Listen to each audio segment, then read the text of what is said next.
William Dudley was a colonel in the 13th Regiment of the Kentucky Militia during the War of 1812. He was born in Fredericksburg, Virginia to Robert and Joyce Dudley. He married Lucy Smith on August 23, 1792.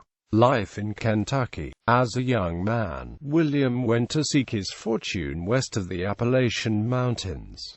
He eventually settled in Fayette County, Kentucky. There, he served as the local magistrate for several years. When the War of 1812 broke out, he was a colonel in the 13th Regiment of Kentucky Militia. Military service. In the spring of 1813, Dudley was under command of General Green Clay. Clay's forces numbered some 1,200 strong as they traveled up the Maumee River to Fort Meigs. Clay's forces arrived at the fort on May 4, 1813, in the midst of the siege of Fort Meigs.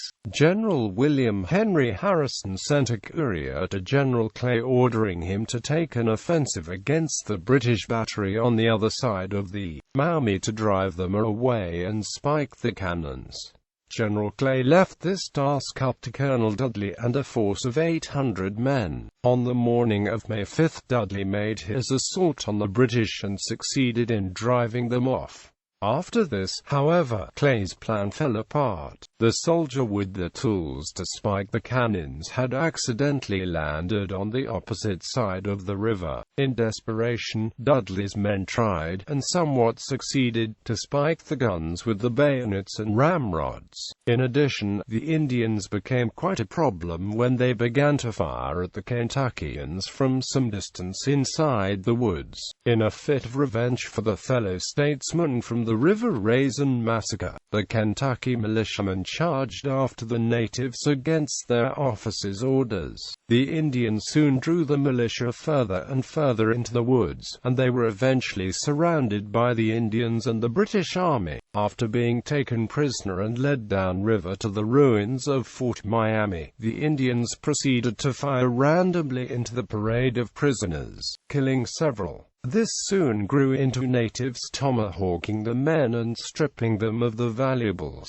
This all occurred while several British officers, including Colonel Henry Proctor, were standing some distance off watching. The only thing that stopped this massacre was the arrival of Tecumseh himself, who held off his warriors with his tomahawk. Tecumseh reportedly called Proctor a woman for failing to act, saying, "You are unfit to command. Go and put on petticoats." Quote, "This massacre resulted in an additional 30 dead. Of the 800 men who took the assault, about 650 were killed, wounded or captured, and only 150 escaped to the safety of Fort Meigs. Among the dead was Colonel Dudley himself, who was killed during the first few minutes of the fighting. This became known as Dudley's Massacre, or Dudley's Defeat. Today, a historical landmark is placed on the grounds of the Maumee Library in Maumee, Ohio, very near the site of the battle.